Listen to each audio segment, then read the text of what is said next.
everyone, welcome back to English Hero. My name is Fred and I'm going to teach you, or together let us talk about prepositions. Now, who can give me the meaning of prepositions? What are prepositions? Anyone who would like to share? Well, prepositions are still one of the 8 parts of speech, and these prepositions play a vital role in the English language. If you don't know how to use prepositions, you would have hard time, indicating the time or the place. Because you don't say, I woke up 10 o'clock. That's grammatically incorrect. So, I woke up blank 10 o'clock. So, there should be prepositions in between woke up and then 10 o'clock. Right? So, prepositions have several types that we ought to know. So, we don't use these prepositions like whenever we want to. Like, I can just use at, I can just use by, I can just use on.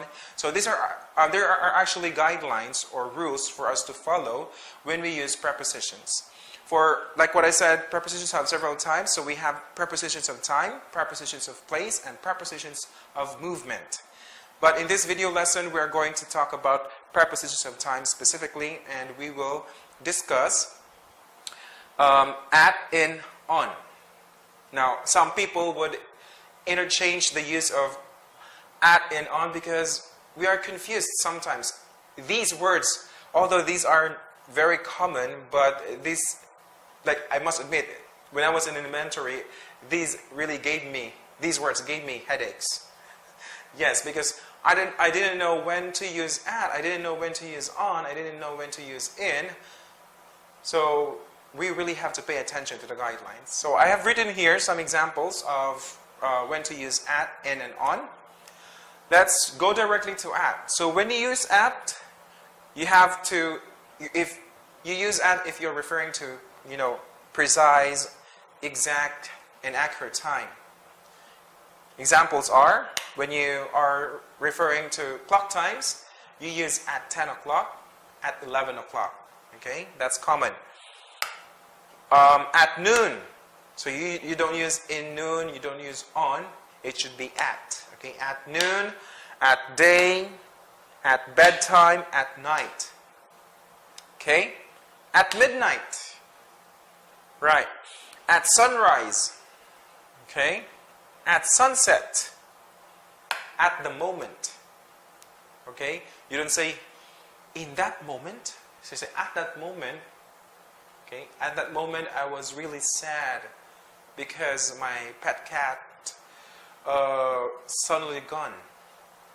So at that moment, at the moment, at bedtime, at day, I mentioned this one. At night, for at the weekend, there are actually two ways. Not two ways, but two prepositions when you are referring to weekend. But if you are very specific, like, would it be either Saturday or Sunday? So you say at the weekend. But if you're referring to, generally Saturday and Sundays rather. So you use on weekends. Okay? What do you do on weekends? On weekends, I just stay home, and on Sunday I go to church. Okay? So you are specific, you have to use at the weekend. Okay? What do you do at the weekend? So it's your prerogative when you ask what day are you referring? Are you referring to Sunday or Saturday? Because we do have 2 weekends, right? Yes, Saturday and Sunday. So again, if you're specific, you have to use at the weekend. Not at the weekends, okay? At the weekend. But if you're referring to the whole weekends, so you say on weekends, not on the weekend, on weekends. Okay? Let's move on now with in. For in, you use in when you are referring to months. Months of the year, the whole calendar from January to December. So you say in January, in March, in December, okay? If you're also referring to a year, like in 2019 or in 2020, I'm going to Japan, right? Always remember, if year, you have to use in. If you're referring to centuries, by the way, centuries is composed of how many years? Who has an idea? 100 years. Yes. 1 decade equivalent to 10 years. Right. For 100 years, that's equivalent to 1 century.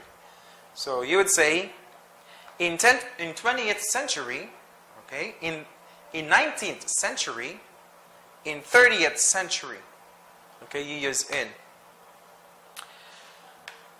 If you are talking about long periods of time, okay, if you're referring about long periods of time, you use in. For example, in the past, in the future, okay, that's going to be long period of time.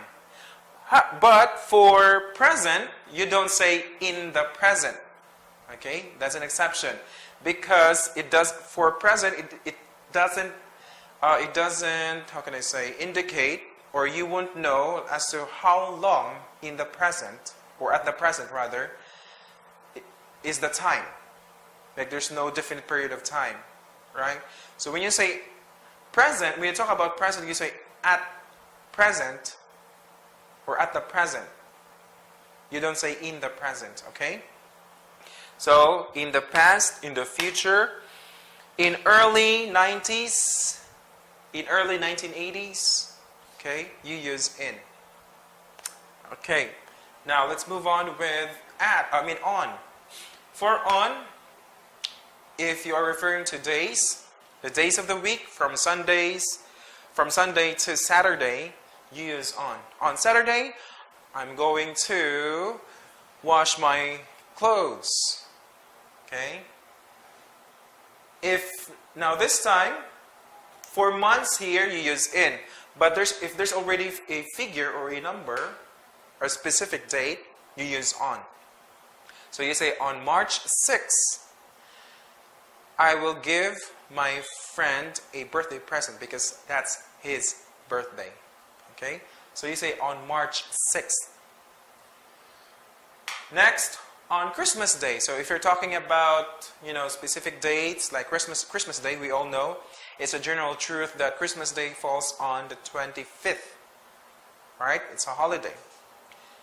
And also, since I already mentioned about holidays, so you would say on holidays, on New Year's Eve, okay? So you always use on if you're talking about holidays. Okay? On Independence Day, on any holidays, okay, in the calendar. On my birthday, you say on my birthday, you don't say in my birthday, okay? Because your birthday has a specific date. So you don't say my birthday is on December. It's wrong. So you have to be specific. Since you are referring to your birthday, so you have to say my birthday is on June 6th or March 6th. Okay? So always remember, for on, days and dates, for in, months, long periods of time, years, centuries. Yes. And also seasons. And for at, if you are, precise, referring to a precise time, exact time, or accurate time. Okay? You could do research more rather, on the net about the use of prepositions of time at, in, and on. There are, maybe you would discover there a lot of usage of on, at, in for prepositions of time, aside from the things that I have mentioned here. Okay? So thank you so much for watching or for paying attention. I hope that you've learned something new, or this may refresh your knowledge about prepositions of time. In my next video, we're going to talk about prepositions of place. Okay? Have a nice day, guys. Have a nice day, everyone, and enjoy the rest of your day. I have to say goodbye now.